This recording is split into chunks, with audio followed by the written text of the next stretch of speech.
All Sun Tran buses are equipped with ramps, making boarding easy for those in scooters and other mobility devices.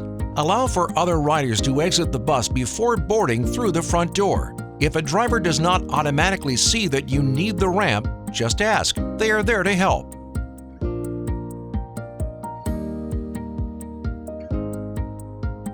Sun Tran vehicles have designated areas for scooters and other mobility devices. The drivers will secure the scooter with a 4-point securement.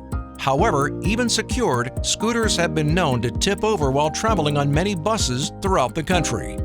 We recommend that riders get off their scooter and into a Sun Tran seat during their ride.